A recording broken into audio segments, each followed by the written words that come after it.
ഞങ്ങളെന്ന് പറഞ്ഞാൽ വയനാട്ടിൽ കുറിച്ച കുടുംബം കൂട്ടുകുടുംബ മരുമക്കത്തായ ജീവിതം നയിക്കുന്ന ആളുകളെ ഞാൻ 5ാം ക്ലാസ് വിദ്യാഭ്യാസമേ ഉള്ളൂ.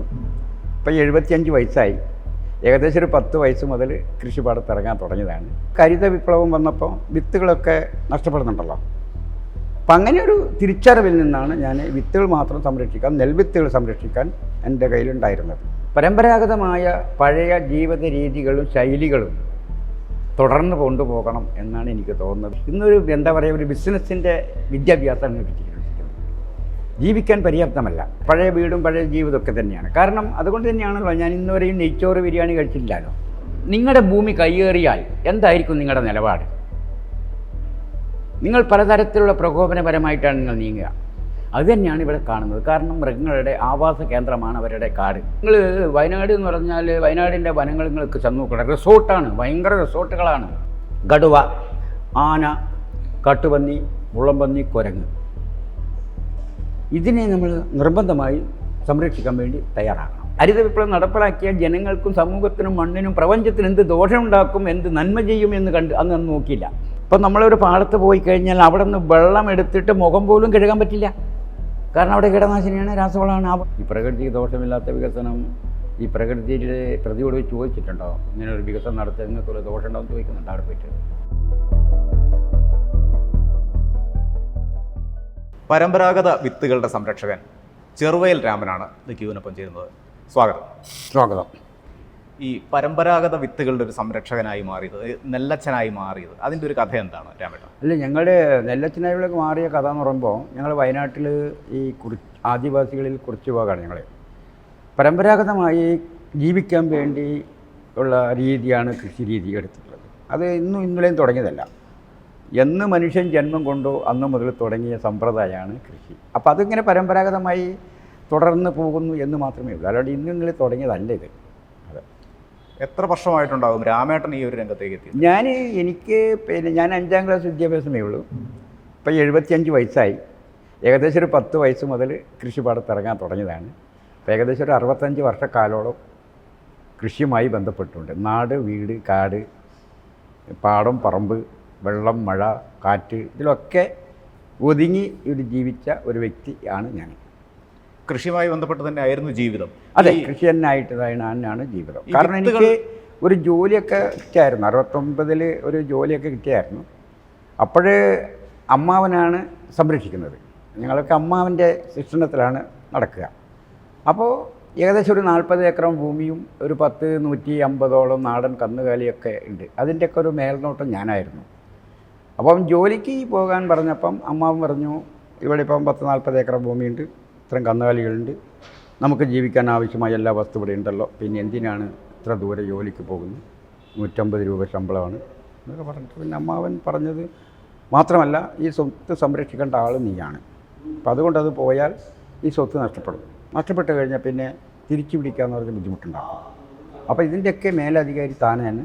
നിനക്ക് വേണ്ടവെങ്കിൽ പോകാം, പിന്നെ തിരിച്ച് വന്നിട്ട് അത് വേണമെന്ന് പറഞ്ഞാൽ കിട്ടില്ല. അപ്പോൾ അതുകൊണ്ട് ഇപ്പം തന്നെ നോക്കി സംരക്ഷിച്ചോളണം എന്നാണ് അമ്മാവൻ്റെ നിർദ്ദേശം. അങ്ങനെയാണ് കൃഷിയിലേക്ക് പൂർണ്ണമായി ഇറങ്ങുന്നത്. അതെ. ഈ വിത്തുകൾ സംരക്ഷിക്കാം എന്നൊരാശയം രാമേട്ടൻ്റെ മനസ്സിലേക്ക് വന്നത് അതെങ്ങനെയായിരുന്നു? അത് 70-75 കാലഘട്ടത്തിലാണ് വിത്ത് സംരക്ഷിക്കണം. കാരണം നമുക്ക് ഹരിത വിപ്ലവം വന്നപ്പോൾ വിത്തുകളൊക്കെ നഷ്ടപ്പെടുന്നുണ്ടല്ലോ.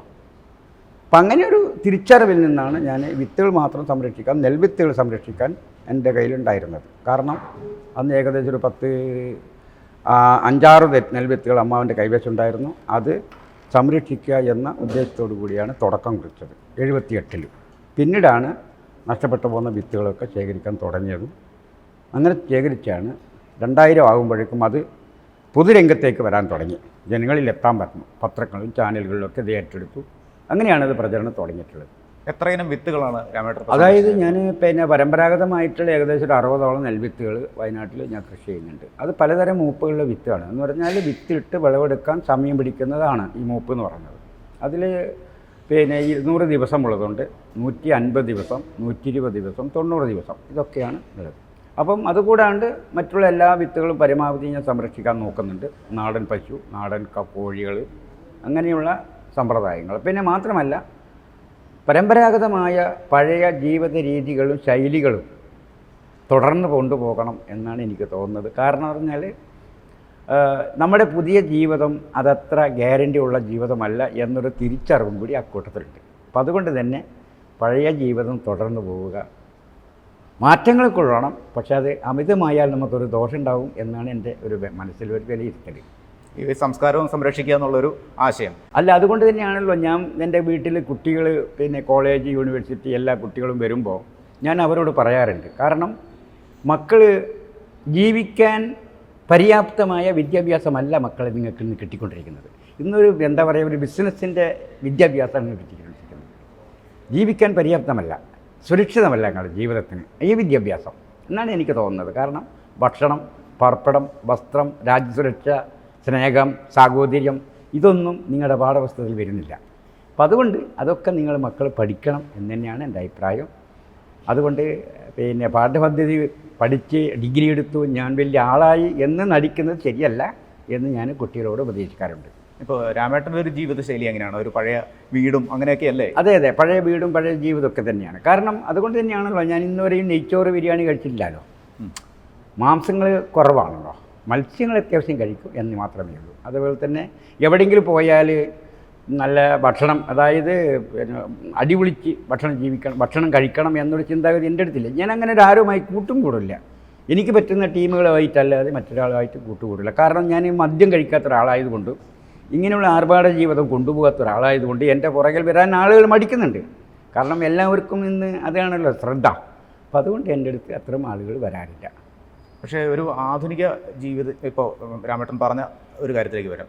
ഈ ആധുനികമായിട്ടുള്ളൊരു ജീവിതശൈലിക്കും ആധുനിക രീതികളോട് ചേർന്ന് പോകുന്നതിന് ഇപ്പോഴത്തെ ഒരു വിദ്യാഭ്യാസ രീതി തന്നെയല്ലേ ചേർന്ന് പോവുക, അത് അതിന് അനുയോജ്യമായത്. അപ്പോൾ അതിനെ നമുക്ക് പൂർണ്ണമായിട്ടും അതിനെ നിരസിക്കാൻ പറ്റില്ലല്ലോ, തിരസ്കരിക്കാൻ പറ്റില്ലല്ലോ. അല്ല, വേണ്ടല്ലോ, നിരസിക്കണ്ടല്ലോ, വേണ്ട. ഞാൻ ചോദിക്കട്ടെ, ഇപ്പം മക്കൾക്ക് ഇപ്പം ഭക്ഷണം കഴിക്കണമല്ലോ, അതിനുള്ള അറിവുണ്ടാവണ്ടേ? അതാണ് ഞാൻ പറയുന്നത്, ഭക്ഷണം കഴിക്കാനുള്ള അറിവുകൾ. ഇപ്പം നിങ്ങൾ നോക്കൂ, വിദ്യാഭ്യാസം കൊണ്ട് ഇന്ന് പിന്നെ ലോകത്ത് നിങ്ങൾ നടമാടുന്നത് നോക്കൂ, എന്താണ് സ്ഥിതി? ഇപ്പം ഞാൻ ചോദിക്കട്ടെ, ഓൺലൈനിൽ കൊണ്ട് ഗെയിം കൊണ്ട് എത്ര മക്കളാണ് പോകുന്നത്? ലഹരി കൊണ്ട് എന്തെല്ലാം സംഭവിക്കുന്നുണ്ട്? വീട്ടിൽ തന്തയെ തല്ലുന്നില്ലേ, അമ്മയെ തല്ലുന്നില്ലേ, അമ്മയെ കുത്തിക്കൊല്ലുന്നില്ലേ? ഈ സംസ്കാരം എവിടെ നിന്നുണ്ടായതാണ്? പണ്ടൊരു കാലത്ത് വിദ്യാഭ്യാസം ഇല്ലാത്ത കാലഘട്ടത്തിൽ ഇങ്ങനൊരു സംഭവം ഉണ്ടായിരുന്നു. അപ്പോൾ ഇന്ന് വിദ്യാഭ്യാസം കൂടുന്തോറും മനുഷ്യൻ വികൃതമാവല്ലേ മാഷ ചെയ്യുന്നത്, അല്ലേ? അപ്പോൾ നിങ്ങൾ പറയുന്ന ആശയത്തോട് എനിക്ക് യോജിക്കാൻ കഴിയില്ല. കാരണം വിദ്യാഭ്യാസമാണെങ്കിൽ അത് സുരക്ഷിതമായിരിക്കണം. അച്ഛനെയും അമ്മനെയും സാഹോദര്യവും രാജ്യത്തെയും സ്നേഹിക്കുന്നതും ഉപദ്രവിക്കാതെ പാവങ്ങൾക്ക് വേണ്ടി നിലകൊള്ളണം. അതാണല്ലോ നമ്മളെ വിദ്യാഭ്യാസം കൊണ്ടുണ്ടാവും ഉപകാരം ഉണ്ടാവേണ്ടത്. ഇതില്ലല്ലോ. ഇപ്പോൾ തൻ കാര്യം മാത്രമല്ലേ മുന്നോട്ട് പോകുന്നത്, മറ്റൊരു എന്തുമാവട്ടെ. ഇപ്പം ഞാൻ ചൂണ്ടി മനുഷ്യന് കൊട്ടേഷൻ കൊടുക്കുകയാണല്ലോ. നോക്കുക, എന്താണ് നിയമത്തെ പോലും വെല്ലുവിളിച്ചുകൊണ്ടാണല്ലോ ഇന്ന് ജീവിതം മുന്നോട്ട് കൊണ്ടുപോകുന്നത്. വിദ്യാഭ്യാസം ഉണ്ടെന്ന് പറഞ്ഞിട്ട് കാര്യമുണ്ടോ?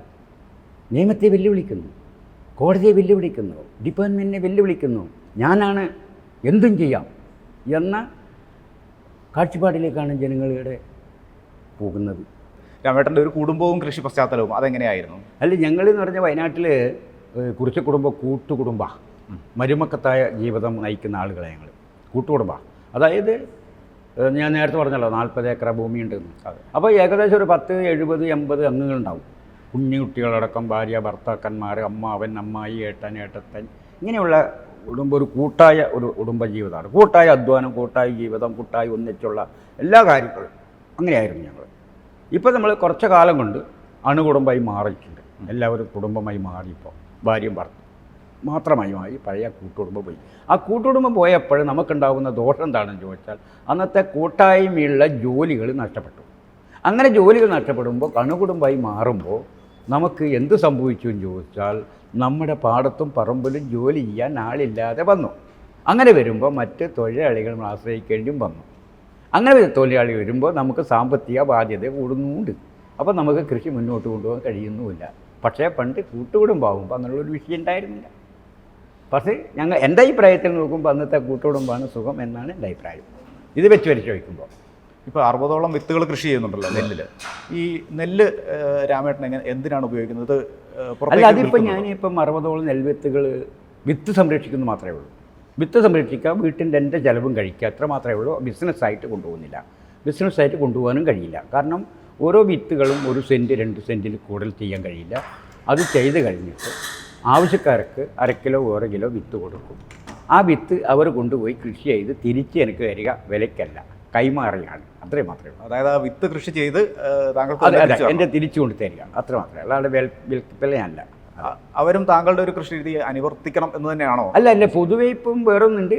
എൻ്റെ 2000 മുതലുള്ള ഒരു സന്ദേശം ഇന്ന് ജനങ്ങളിത് ഏറ്റെടുത്തിട്ടുണ്ട് എന്നൊരു സന്തോഷം എനിക്ക് ഈ അവസരത്തുണ്ട്. കാരണം അന്ന് എന്നെ ഭട്ടനെന്നും ഭ്രാന്തനെന്നും നാരായണത്ത് ഭ്രാന്തനെന്നും എന്ന് പറഞ്ഞ ആളുകൾ മുഴുവനും ഇപ്പോഴ് ഇന്നത്തെ ഭക്ഷണ രീതി കൊണ്ടുണ്ടാകുന്ന ദോഷഫലങ്ങൾ, അതുകൊണ്ടുണ്ടാകുന്ന ഭവിഷ്യത്തുകൾ, രോഗങ്ങൾ, തിരിച്ചറിവുകൾ വന്നിട്ടുണ്ട് സമൂഹത്തിന്. അതുകൊണ്ട് തന്നെ ഇപ്പം എല്ലാവരും ജൈവ കൃഷി തുടങ്ങണമെന്നും രാസവളവും കീടനാശിനി, അതായത് വിഷമില്ലാത്ത ഭക്ഷണം കഴിക്കണം എന്നുള്ളൊരു ബോധവും ചിന്താഗതിയിൽ എത്തിക്കഴിഞ്ഞു. അതെ, അതൊരു വലിയൊരു മാറ്റമാണ്, ഒരു വിപ്ലവം തന്നെ സൃഷ്ടിക്കപ്പെട്ടു എന്നാണ് എനിക്ക് തോന്നുന്നത്. ജൈവ കൃഷി നമുക്ക് പൂർണ്ണമായിട്ടും അതിനെ ആശ്രയിക്കാവുന്നതാണ്, അതിനെ വിശ്വസിക്കാവുന്നതാണ്. അതായത് ഇപ്പോൾ കീടങ്ങളുടെ ആക്രമണം അല്ലെങ്കിൽ കീടങ്ങളുടെ ഞാൻ ചോദിക്കട്ടെ, പക്ഷേ മണ്ണിനെ നമ്മൾ കൊന്നു കഴിഞ്ഞല്ലോ. മണ്ണിന് മരിച്ചു കഴിഞ്ഞാൽ ഒരു ജീവി മരിച്ചു കഴിഞ്ഞാൽ പിന്നെ അവിടുത്തെ ആ ശരീരത്തിൽ രോഗാണുക്കളല്ലേ വരാൻ പോകുന്നത് അല്ലേ? അപ്പോൾ അത് തന്നെയാണ്, മണ്ണ് മരിച്ചു, രോഗാണുവായി മാറി മണ്ണ്, പിന്നെ അവിടെ പല കീടങ്ങളും വരില്ലേ. അതിനാരാണ് ഉത്തരവാദി? മനുഷ്യൻ മണ്ണിനെ കൊന്ന ആളാരാണ്? എന്തിന്? ഒരു ജീവനെ കൊന്നില്ലേ? മണ്ണെന്ന് പറയുമ്പോൾ എന്ന് പറഞ്ഞല്ലോ, കോടാനുകോടി ജീവികൾ വസിക്കുന്നതാണ് മണ്ണ്, പ്രകൃതി അല്ലേ, പഞ്ചഭൂതം. ഇതിനെ മുഴുവനും നശിപ്പിച്ചത് ആരാണ്? നശിപ്പിച്ചിട്ട് അത് മുഴുവനും രോഗമായി. ഇന്ന് പലതരം പ്രതിഭാസങ്ങൾ പൊങ്ങുകയാണ്. പലതരം പ്രതിഭാസങ്ങളാണ് പ്രകൃതിയിൽ വരുന്നത്, രോഗാണുക്കൾ. ഇപ്പം രോഗങ്ങൾ നിങ്ങൾ നോക്കൂ. പണ്ട് കാലത്ത് അങ്ങനെ ഒരു രോഗം ഉണ്ടായിരുന്നോ? ഇന്ന് ബ്ലോക്കുകൾ വരിക, ഷോക്ക് വരിക അല്ലേ, ക്യാൻസർ, കിഡ്നി ഡാമേജ്, അവയവങ്ങൾക്ക് കോട്ടം തട്ടുക, അവയവങ്ങൾ മാറ്റി വെക്കുക, വികലാംഗങ്ങളായി കുഞ്ഞുങ്ങൾ ജനിക്കുക, എന്തെല്ലാം പ്രതിബന്ധങ്ങളാണ് ഇപ്പം നടന്നുകൊണ്ടിരിക്കുന്നത്. ഇതൊക്കെ ആരാണ് ഉത്തരവാദി? എന്നിട്ടും പിന്നെയും ശങ്കര തെങ്ങത്തന്നെന്ന് പറഞ്ഞ പോലെ ആണല്ലോ നമ്മളിപ്പോൾ നിൽക്കുന്നത്. അതാണ്. അപ്പോൾ ഞാൻ പറയുന്നത് എന്താണെന്ന് ചോദിച്ചാൽ, ഒരു നേരമാണെങ്കിൽ ഒരു നേരം അത് വിഷമില്ലാത്ത ഭക്ഷണം കഴിക്കുക എന്നാണ് എൻ്റെ അഭിപ്രായം. അങ്ങനെ വിഷമില്ലാതെ ഭക്ഷണം കഴിച്ച് രോഗമില്ലാതെ വരികയാണെങ്കിൽ അതാണ് വികസനമായി കാണേണ്ടത്. അല്ലാതെ രോഗത്തോടു കൂടിയുള്ള അത് ഒരു വികസനമായി കാണാൻ പറ്റില്ല. രോഗമില്ലാതെ രാജ്യസമ്പത്തായി വരുന്നതാണ് വികസനം, ഐശ്വര്യത്വം എന്നാണ് എൻ്റെ അഭിപ്രായം. ഇപ്പോൾ രാമേട്ടൻ്റെ നാട്ടറിവുകളിൽ ഈ മനുഷ്യരും മൃഗങ്ങളുമായിട്ടുള്ള സംഘർഷം നിയന്ത്രിക്കാനുള്ള കാര്യങ്ങളും ഉണ്ടാകുമല്ലോ. ഇപ്പോൾ രാമേട്ടൻ പറഞ്ഞ പോലെ ഇപ്പോൾ കാട്ടുമൃഗങ്ങൾ നാട്ടിലിറങ്ങി ഉണ്ടാക്കുന്ന പ്രശ്നങ്ങൾ അനവധിയാണ്. നമ്മളതിപ്പോൾ സ്ഥിരം കണ്ടുകൊണ്ടിരിക്കുകയാണ്, വാർത്തകളിലൊക്കെ നിരന്തരം വന്നുകൊണ്ടിരിക്കുന്ന ഒരു കാര്യമാണ്. അപ്പോൾ ഈ ഒരു കാര്യത്തെ, ഈ വന്യമൃഗശല്യം അല്ലെങ്കിൽ വന്യമൃഗങ്ങൾ നാട്ടിലിറങ്ങി ഉണ്ടാക്കുന്ന ഈ പ്രശ്നങ്ങൾ പരിഹരിക്കാൻ താങ്കളുടെ നാട്ടറിവുകളിലും താങ്കളുടെ എൻ്റെ മനസ്സിലുണ്ട്. ഞാനിപ്പോൾ അതും വെളിപ്പെടുത്താൻ ഉദ്ദേശിക്കുന്നില്ല. കാരണം ഞാൻ ചോദിക്കട്ടെ, നമ്മളിപ്പം നിങ്ങളുടെ ഭൂമി കയ്യേറിയാൽ എന്തായിരിക്കും നിങ്ങളുടെ നിലപാട്? നിങ്ങൾ പലതരത്തിലുള്ള പ്രകോപനപരമായിട്ടാണ് നിങ്ങൾ നീങ്ങുക. അതുതന്നെയാണ് ഇവിടെ കാണുന്നത്. കാരണം മൃഗങ്ങളുടെ ആവാസ കേന്ദ്രമാണ് അവരുടെ കാട് അവരുടെ വീടാണ്, അതൊരു നാടാണ്. അതിൽ നമ്മൾ കയ്യേറുന്നു, അമിതമായി കയ്യേറുന്നു, പൊതുജനം കയ്യേറുന്നു, സർക്കാരും കയ്യേറുന്നു, അവരെ സ്വൈരജീവിതം കെടുത്തുന്നു. അപ്പം അങ്ങനെ വരുമ്പോൾ സ്വാഭാവികമായും അവരും ക്രൂരതയിലേക്ക് വരുമല്ലോ. അപ്പോൾ അതിപ്പോൾ കാണുന്നുണ്ടല്ലോ. കാരണം അവർക്ക് സാങ്കേതങ്ങളില്ല, കഴിക്കാൻ ഭക്ഷണം, അവർക്ക് വിശപ്പടക്കാൻ സാധനങ്ങളിൽ തന്നെ കാട്ടിൽ വനങ്ങളിലില്ല, ഇത് കുടിക്കാൻ വെള്ളമില്ല, ഒളിഞ്ഞിരിക്കാൻ താവളമില്ല. ഇതൊക്കെ വരുമ്പോൾ സ്വാഭാവികമായിട്ടും മാത്രമല്ല, അവരുടെ സഞ്ചരിക്കുന്ന പ്രദേശങ്ങൾ മുഴുവനും മനുഷ്യരുടെ അയിഞ്ഞാട്ടമാണ്. അപ്പം മനുഷ്യരുടെ സ്മെല്ലുകൾ അവർക്ക് ഇഷ്ടപ്പെടുന്നില്ല. ഇതൊക്കെ പ്രശ്നങ്ങളാണല്ലോ. അപ്പോൾ പിന്നെ അവർക്ക് നിൽക്കാൻ കഴിയുമോ? അത് നമ്മൾ ഗവൺമെൻറ് ശ്രദ്ധിക്കുന്നില്ല. അപ്പം ഞാൻ ചോദിച്ചു, നിങ്ങളൊരു പശുവിനെ വളർത്തിയാൽ മറ്റൊരാളുടെ പറമ്പിലേക്ക് വിടുന്നതല്ലല്ലോ ശരി, ആണോ? അല്ല, നിങ്ങളുടെ പശുവിനെ വളർത്തിയാൽ നിങ്ങൾ പശുവിനെ നിങ്ങൾ സുരക്ഷിതമായി കൊണ്ടുനടക്കണം എന്ന് പറഞ്ഞതുപോലെ മൃഗം എന്ന് പറയുന്നത് സർക്കാരിൻ്റെയും നാടിൻ്റെയും പൊതു സ്വത്താണ്. അത് സംരക്ഷിക്കേണ്ട കടമ ആർക്കാണുള്ളത്? എനിക്കോ നിങ്ങൾക്കോ അല്ല, സമൂഹത്തിനുണ്ട്, രാജ്യത്തിനുണ്ട്, അതായത് ഭരണാധികാരിക്കുണ്ട്. അത് എങ്ങനെ നിലനിർത്തണമെന്നുള്ളത് അവരാണ് ആലോചിക്കേണ്ടത്. അതിനിപ്പോൾ നമ്മളോട് പണ്ട് പല കാര്യമുണ്ടാവും. ഇനി അഥവാ നിർത്തണം എന്നുണ്ടെങ്കിൽ കൃഷിക്കാരുമായി ആലോചിച്ചിട്ട് അതിനെങ്ങനെ നിർത്താമെന്ന് അവരൊരു സംവാദത്തിന് വരുന്നുണ്ടോ? ഇല്ല. ഞാൻ കാത്തിരിക്കുകയാണ് ഇതിനു വേണ്ടി. ഞാനതിനെ കാത്തിരിക്കുകയാണ്, സംവാദത്തിന് വേണ്ടി വരാൻ വേണ്ടി. വന്നു കഴിഞ്ഞാൽ എനിക്ക് ചില നിർദ്ദേശങ്ങൾ വെക്കാൻ, ആ നിർദ്ദേശം നടപ്പിലാക്കാൻ കഴിയുമോ എന്ന് പരിശോധിക്കാം. പരിശോധിച്ച് അത് വിജയിക്കുകയാണെങ്കിൽ നമുക്ക് തീർച്ചയായിട്ടും അത് നടപ്പിലാക്കാം. വനങ്ങളില്ലാതെ അല്ലെങ്കിൽ വനങ്ങളിലേക്ക് നമ്മൾ മനുഷ്യർ കടന്നു കയറുമ്പോഴാണ് ഇതുപോലെ മൃഗങ്ങളുമായിട്ടുള്ള സംഘർഷങ്ങൾ ഉണ്ടാകുന്നതെന്ന് പറയുന്നത്. പക്ഷേ കൃഷി എന്നുള്ളത് ആവശ്യമാണ്. നമ്മൾ ഉപജീവനത്തിന് അല്ലെങ്കിൽ അതിജീവനത്തിനായി കൃഷി ചെയ്യേണ്ടി വരുന്നുണ്ട്. അതിന് ഈ ഭൂമി ആവശ്യമാണ്. ഇപ്പോൾ താങ്കളുടെ നാട് പോലെ വയനാട് പോലുള്ള ഒരു ജില്ലയിൽ കൃഷിയാണ് ഒരു പ്രധാന ഉപജീവന മാർഗം. മനുഷ്യർ ഏറ്റവും കൂടുതൽ കാടുമായി അടുത്തുള്ള ജീവിതമാണ് പുലർത്തുന്നത്. അപ്പോൾ അങ്ങനെ ഒരു സ്ഥലത്ത് ഇത് ഉണ്ടാകുക സ്വാഭാവികമാണെന്നാണോ രാമേട്ടൻ പറയുന്നത്? ഈ മൃഗങ്ങൾ ഇറങ്ങി വരുന്നത് സ്വാഭാവികമാണ് എന്ന് തന്നെയാണോ പറയുന്നത്? അതെ അതെ അതെ അതെ. കാരണം പറഞ്ഞാൽ അവർക്ക് വിശപ്പടക്കാൻ വേണ്ടി അവർ വിശപ്പ് അടക്കാൻ വേണ്ടി അവർ തേടുകയാണല്ലോ. എവിടെയുണ്ട് നമുക്ക് വിശപ്പടക്കാൻ പറ്റുന്ന വസ്തു എവിടെയുണ്ട്, അവരവിടെ തേടി പോവുകയാണ്. അങ്ങനെ തേടി പോകുമ്പോഴാണല്ലോ താങ്കളുടെ കൃഷിപാടം കാണുന്നത്. അപ്പോൾ അവരത് കവർന്നെടുക്കും. അതിന് യാതൊരു തർക്കവുമില്ല. ഇപ്പം നിങ്ങളുടെ വീട്ടിൽ നിങ്ങളുടെ കുടുംബത്തിൽ മോൻ കുട്ടി വിശന്നാട് നിലവിളിക്കുകയാണ്, അച്ഛനൊക്കെ വിശക്കുന്നതെന്ന് പറഞ്ഞാൽ താങ്കളുടെ നിലപാട് എന്തായിരിക്കും താങ്കളുടെ നിലപാട്? രക്തം തിളയ്ക്കും, യാതൊരു തർക്കമില്ല. മറ്റവൻ്റെ പിടിച്ചു വരയ്ക്കാൻ നോക്കും താങ്കൾ. ഞാൻ എൻ്റെ ജീവൻ പോയാലും വിരോധമില്ല, എനിക്ക് എൻ്റെ മോനിച്ചിരി കഞ്ഞി കൊടുക്കണം എന്നുള്ളത് ഒരു നിർബന്ധ ബുദ്ധിയും. അന്നേരം നിങ്ങളുടെ ജീവൻ പോലും നിങ്ങൾ നോക്കാതെ നിങ്ങൾ അത് കഞ്ഞി കുട്ടിക്ക് ഉണ്ടാക്കാനുള്ള സംവിധാനങ്ങൾ ഒരു നോക്കും. അത് ഏത് തരത്തിലാണെങ്കിലും. അതാണ് ഇവിടെ സംഭവിക്കുന്നത്. അതായത് മണ്ണറിഞ്ഞുകൊണ്ടുള്ള കാടറിഞ്ഞുകൊണ്ടുള്ള കൃഷിരീതികളല്ല നമ്മൾ പിൻപറ്റുന്നത്. അങ്ങനെ ഒരു അഭിപ്രായം അല്ല. അതിപ്പോൾ ഞാൻ ചോദിക്കട്ടെ, നിങ്ങൾ വയനാട് എന്ന് പറഞ്ഞാൽ വയനാടിൻ്റെ വനങ്ങൾ നിങ്ങൾക്ക് ചെന്ന് നോക്കണം. റിസോർട്ടാണ്, ഭയങ്കര റിസോർട്ടുകളാണ്, കുത്തകളുടെ റിസോർട്ടാണ്. മനസ്സിലായില്ലേ? അവിടെ മലകളെന്നോ തോടുകളെന്നോ പുഴകളൊന്നുമില്ല. റിസോർട്ട് കൊണ്ട് കളിയാണ്. മനസ്സിലായില്ലേ? അവിടെ എന്ന് പറഞ്ഞാൽ റിസോർട്ടിലുണ്ടാകുന്ന മാലിന്യങ്ങൾ വസ്തുക്കൾ ഒരു ഭാഗത്ത്, മനസ്സിലായില്ലേ? മനുഷ്യൻ്റെ ദുർഗന്ധം കൊണ്ട് അവന് നിൽക്കാൻ പറ്റാത്ത വേറൊരു ഭാഗത്ത്, ഭക്ഷണം കഴിക്കാനില്ലാത്ത പ്രശ്നം വേറെ. ഇതൊക്കെ കൊണ്ട് വയനാടൻ വനമേഖലകൾ പൊറുതിമുട്ടുകയാണ് മൃഗങ്ങൾ. അപ്പോൾ പിന്നെ അവനെന്ത് ചെയ്യും? അതിന് മൃഗത്തോട് പറഞ്ഞിട്ട് കാര്യമുണ്ടോ? അവന് വിശക്കുന്നതിന് എന്തെങ്കിലും കൊടുക്കണ്ടേ? തിന്നാനില്ലല്ലോ. ഞാൻ ചോദിക്കട്ടെ, മാംസം കഴിക്കേണ്ട ബുക്കാണല്ലോ കടുവ. അതിന് മാംസമേ പറ്റൂ. അതിന് പുല്ലും കല്ലും മണ്ണൊന്നും അതിന് പറ്റില്ല. അതിന് മാംസം കിട്ടണം. പുല്ല് കിട്ടേണ്ടവന് പുല്ല് കിട്ടണം, പഴങ്ങൾ കിട്ടേണ്ടവന് പഴങ്ങൾ കിട്ടണം, പ്രാണികൾ കിട്ടേണ്ട ജീവിക്ക് പ്രാണികൾ കിട്ടണം. ഇതില്ലല്ലോ അവിടെ. പിന്നെ മനുഷ്യനെ പോലെ ഉള്ള കുഴിമന്തി മറ്റൊന്നും മന്തി തിന്നാൻ വേണ്ടി അവരും പോകില്ലല്ലോ. അവരെന്ന് പറഞ്ഞാൽ അവരുടെ ജീവിതത്തിന് കടുമണി വ്യത്യാസമില്ലാതെയാണല്ലോ മൃഗങ്ങളുടെ ജീവിതം പോകുന്നത്. മനുഷ്യരുടെയാണല്ലോ ഗത്യന്തരമില്ലാതെ ജീവിതം കൊണ്ടുപോകുന്നത്. അതിനിപ്പോൾ എന്ത് ചെയ്യാൻ പറ്റും? അപ്പോൾ അങ്ങനെ ഒരു സാഹചര്യത്തിൽ രാമേട്ടൻ്റെ ഒരു രീതി എന്താണ്? ഇപ്പോൾ മൃഗങ്ങളുമായിട്ട് ചേർന്ന് പോകുന്ന തരത്തിൽ അല്ല കാടുമായി ചേർന്ന് പോകുന്ന ഒരു കൃഷി രീതിയാണോ രാമേട്ടൻ പിന്തുടരുന്നത്?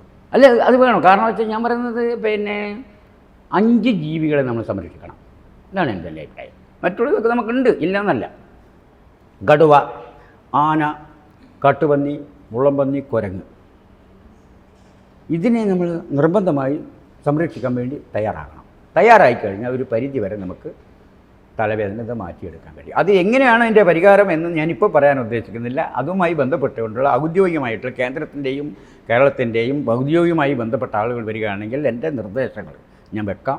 ആ നിർദ്ദേശം നമുക്ക് നടപ്പിലാക്കാൻ പറ്റുമോ നോക്കാം. നടപ്പിലാക്കിയാൽ അത് വിജയിച്ചാൽ നമുക്കത് തുടർന്ന് കൊണ്ടുപോകാം എന്നാണ് എൻ്റെ അഭിപ്രായം. നമുക്കറിയാം ഈ 60കളും 70കളും ഒക്കെ ആ ഒരു കാലഘട്ടത്തിന് മുൻപ് ഈ വിത്തുകളിൽ നിന്ന് ഈ നമ്മുടെ പരമ്പരാഗത വിത്തുകളും അങ്ങനെ അനുവർത്തിച്ച് വരുന്ന ഒരു കൃഷി രീതികളിൽ നിന്നുണ്ടായിരുന്ന ഒരു വിളവ്, അതിൻ്റെ ഒരു അളവ് വളരെ കുറവായിരുന്നു. അപ്പോൾ നമുക്ക് പ്രതിസന്ധികൾ ഉണ്ടായിട്ടുണ്ട്. അപ്പോൾ ഈ ഹരിത വിപ്ലവം എന്ന് പറയുന്ന ആ ഒരു സംഗതി അതിന് ബദലായിട്ട് ഈ ഒരു പ്രശ്നത്തെ പരിഹരിക്കുന്നതിനായിട്ട് കൊണ്ടുവന്നതാണ്. അപ്പോൾ അതിനെ അങ്ങനെ പൂർണ്ണമായി തള്ളിക്കളയേണ്ടതുണ്ടോ? അല്ല, തള്ളുക എന്ന് പറയുമ്പോൾ ഞാൻ ചോദിക്കട്ടെ, ഇപ്പം ഞാൻ പറയാറുണ്ടല്ലോ, കീടനാശിനി എന്ന് പറയുന്നത് ഒരിക്കലും ചെടിക്ക് മണ്ണിനെയും മനുഷ്യർക്കും ദോഷമില്ലാത്ത കീടനാശിനി ആയിക്കോട്ടെ. പ്രാണികൾ മാത്രം നശിപ്പിക്കുന്ന കീടമാകട്ടെ, എന്താ കുഴപ്പം? ശാസ്ത്രത്തിൻ്റെ കഥ കണ്ടുപിടിച്ചൂടെ? പ്രാണികളാണ് ഒരു ചെടീൻ്റെ പ്രാണിയെ മാത്രം നശിപ്പിക്കാവുന്ന കീടനാശിനി. ആ ചെടിക്ക് ദോഷം വരാൻ പാടില്ല, അത് കഴിക്കുന്ന ആളുകൾക്ക് ദോഷം വരാൻ പാടില്ല, മണ്ണിന് ദോഷം വരാൻ പാടില്ല. അങ്ങനെയുള്ള അണുക്കളെ കണ്ടുപിടിക്കാൻ എന്തുകൊണ്ട് ശാസ്ത്രത്തിന് കഴിഞ്ഞില്ല? അടിച്ചാക്ഷേപിക്കുകയാണല്ലോ ചെയ്തത്. അല്ലാതെ ആ ശത്രുവിന് മാത്രം നോക്കി പിടിക്കുക എന്നാണ് എൻ്റെ ഉദ്ദേശം. അങ്ങനെ വരികയാണെങ്കിൽ നിങ്ങൾ പറഞ്ഞ കാര്യം നമുക്ക് മേക്കപ്പ് കൊണ്ടുപോകാം. നല്ലൊരു അഭിപ്രായമാണ്. ഞാനത് പല പ്രാവശ്യം വെച്ചിട്ടുണ്ട് ഇങ്ങനെയുള്ള അഭിപ്രായങ്ങൾ. എന്തുകൊണ്ട് നമുക്കറിയാലോ, മിസൈലുകൾ വിടുമ്പോൾ നമ്മൾ ശത്രുവിനെ മാത്രമല്ലേ ലക്ഷ്യമിടുന്നുള്ളൂ, അത് വേറെ എവിടെയും പോകുന്നില്ലല്ലോ. മാത്രം നമുക്കെല്ലാം സംവിധാനം ഉണ്ടല്ലോ, റാഡർ സംവിധാനം വെച്ച് നമ്മൾ മിസൈൽ വിടുന്നു, മിസൈലെ ശത്രുവിനെ മാത്രം ലക്ഷ്യം വെക്കുന്നു. അങ്ങനെയാണെങ്കിൽ മിസൈൽ പല വഴി കൂടി ഓടിക്കൂടെ? അപ്പം അതുപോലെ തന്നെയാണ് കീടനാശിനി എന്ന് പറയുന്ന വസ്തുവിനെ ആ കീടങ്ങളെ മാത്രം നശിപ്പിക്കുന്ന വസ്തു ഉണ്ടായിക്കോട്ടെ, ഒരു കുഴപ്പമില്ല. ചെടിക്ക് കുഴപ്പമില്ല, മണ്ണിന് കുഴപ്പമില്ല, അത് കഴിക്കുന്ന ആളുകൾക്ക് കുഴപ്പമില്ല. അങ്ങനെ കണ്ടുപിടിക്കുന്നതിന് എന്താ കുഴപ്പമുള്ളത്? കണ്ടുപിടിക്കാമല്ലോ, പരിശ്രമിക്കാമല്ലോ. ഇതാണ് അത്. അങ്ങനെ വരികയാണെങ്കിൽ നിങ്ങൾ ഈ പറഞ്ഞ ഹരിത വിപ്ലവത്തെ നമുക്കൊന്നും കൂടി പോകട്ടാം.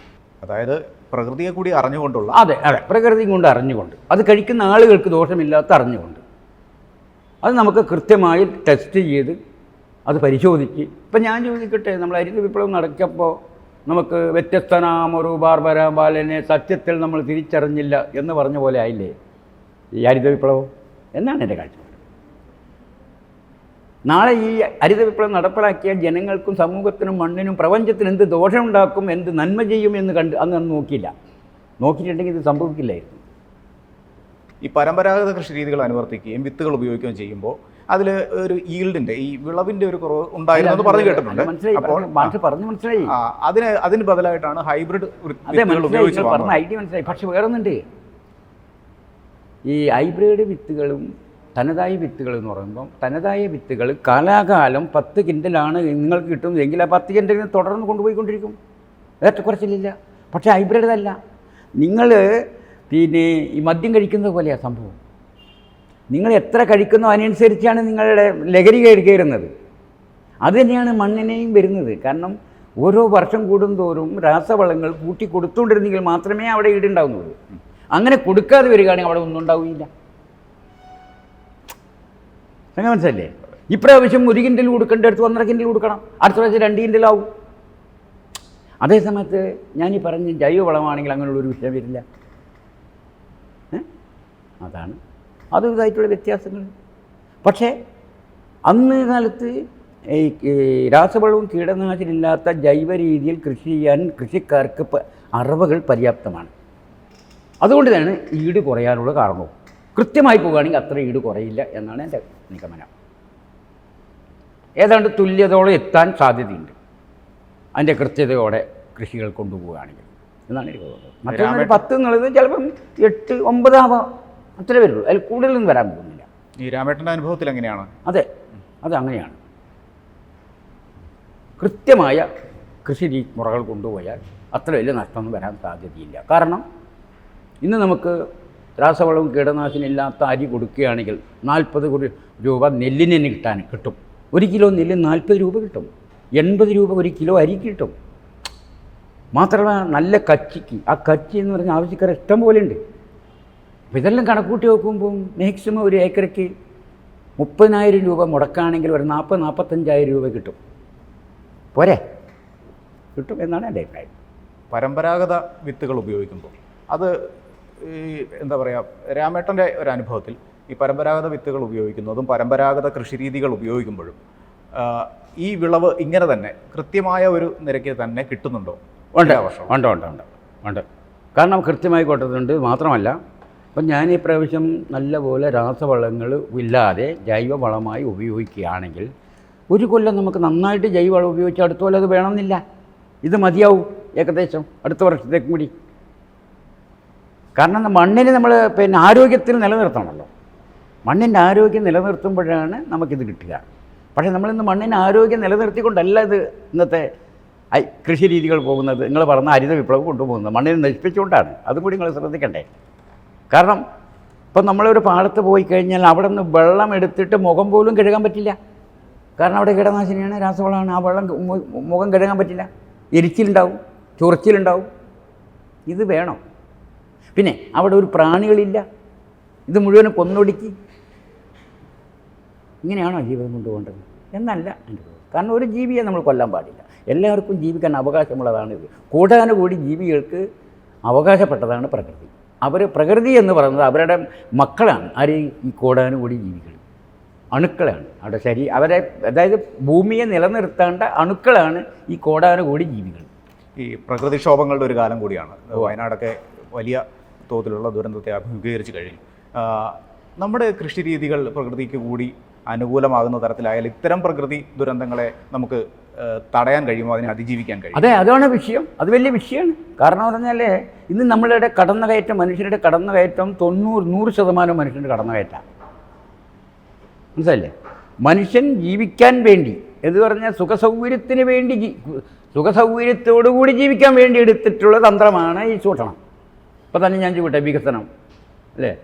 വികസനത്തിൻ്റെ പേര് പറഞ്ഞ് പ്രകൃതിക്ക് ദോഷമില്ലാത്ത വികസനം എന്നാണല്ലോ പറഞ്ഞത്. ഈ പ്രകൃതിക്ക് ദോഷമില്ലാത്ത വികസനം ഈ പ്രകൃതിയുടെ പ്രതിയോട് ചോദിച്ചിട്ടുണ്ടോ? ഇങ്ങനെ ഒരു വികസനം നടത്തുക നിങ്ങൾക്കൊരു ദോഷമുണ്ടോ എന്ന് ചോദിക്കുന്നുണ്ട് അവിടെ പോയിട്ട്. പിന്നെ ഏത് അടിസ്ഥാനത്തിലാണ് പ്രകൃതിക്ക് ദോഷമില്ല എന്ന് പറയാൻ കാരണം? നിങ്ങൾക്ക് ദോഷമില്ല എന്ന് പറയണമെങ്കിൽ നിങ്ങൾ പറയണ്ടേ എന്നോട്, രാമേട്ട ഞാനിങ്ങനെ ഒരു കാര്യം ചെയ്യുന്നുണ്ട്, രാമേട്ടന് ദോഷമുണ്ടോ? എനിക്കൊരു ദോഷമില്ല. ദോഷമില്ലല്ലോ, ഉറപ്പാണോ? ഉറപ്പ് എന്ന് ഞാൻ ഇങ്ങോട്ട് ഗ്യാരണ്ടി തരുന്നില്ലല്ലോ എന്ന് പറഞ്ഞ പോലെയാണല്ലോ ഈ പ്രകൃതിക്ക് ദോഷമില്ല എന്നാണല്ലോ ഇവർ പറഞ്ഞത്. അതിനോടൊന്നും നമുക്ക് യോജിക്കാൻ കഴിയില്ല. ഇപ്പോൾ കൃഷിരീതികളും വികസന പ്രവർത്തനങ്ങളാണെങ്കിൽ പോലും പ്രകൃതിയോട് ചേർന്ന് നിൽക്കുന്ന തരത്തിലാവണം. ആവണം. അപ്പം ഞാൻ ചോദിക്കട്ടെ, ഇപ്പം നമുക്കൊരു റോഡ് നിർമ്മാണം എന്നിരിക്കട്ടെ, നമുക്ക് പരമാവധി മണ്ണ് കുന്നിടിക്കാതെ മലകടിക്കാതെ നമുക്ക് ഓവർ ബ്രിഡ്ജായിട്ട് കൊണ്ടുപോയിക്കൊണ്ട് ഒരു പരിധി വരെ നമുക്ക് നിലനിർത്തിക്കൂടെ? നിർത്താമെന്നുള്ള അഭിപ്രായത്തിലാണ്. കാരണം നമുക്കിപ്പോൾ ഒരു ബണ്ട് കെട്ടണം, അവിടെ വെള്ളം ഒഴുകുന്ന പ്രദേശമാണ്, അവിടെ നമുക്ക് ബണ്ട് കെട്ടാതെ പില്ലറമേൽ നമ്മൾ ഓവർ ബ്രിഡ്ജ് കൊണ്ടുപോയി അവിടെ കഴിഞ്ഞ് അവിടുത്തെ ഒരു ആവാസ വ്യവസ്ഥ, അവിടെ നമ്മൾ എന്ത് നോക്കണം? കൽക്കരി ഖനനം മാത്രമേ നമ്മൾ നോക്കണ്ടു. സിമെൻറ്റും കൽക്കരി ഖനനം മാത്രം നോക്കിയാൽ പറ്റില്ല. മണ്ണ് നമ്മൾ തൊടുന്നില്ലല്ലോ, ജീവികൾക്കൊരു കോട്ടം തട്ടുന്നില്ലല്ലോ എന്നാണ് എൻ്റെ അഭിപ്രായം. അല്ലാതെ ഇവിടെ എന്ന് പറഞ്ഞാൽ കുന്നിടിച്ചും മലയിടിച്ചും ചതുപ്പ് നിലകൾ നെയ്ത്തിയും നീരൊഴുകുന്ന അതും തടഞ്ഞ് അങ്ങനെ ഒരു വികസനം കൊണ്ടുപോകണം? വേണ്ട. കാരണം ഇങ്ങേ മലയിൽ നിന്ന് അങ്ങേ മലയിലേക്ക് നമുക്കൊന്ന് പോകണം, അതിന് മണ്ണിടേണ്ടല്ല വേണ്ടത്, ഓവർ ബ്രിഡ്ജ് കൊടുത്തേക്കുക. അപ്പോൾ താഴത്തെ കൂടി കൃഷിയും ചെയ്യാം, സഞ്ചരിക്കാം, വെള്ളം ഒഴുകാം, അവിടെ ഭൂമിക്കൊരു തോട്ടവും കിട്ടില്ല. മാത്രമല്ല ഒരു പാലം ഓവർ ബ്രിഡ്ജ് നിർമ്മിച്ച് ഒരു 50 വർഷത്തേക്ക് അവിടെ റോഡിൻ്റെ വിഷയവും വരില്ല. തീർച്ചയായും. വളരെ നന്ദി രാമേട്ടൻ.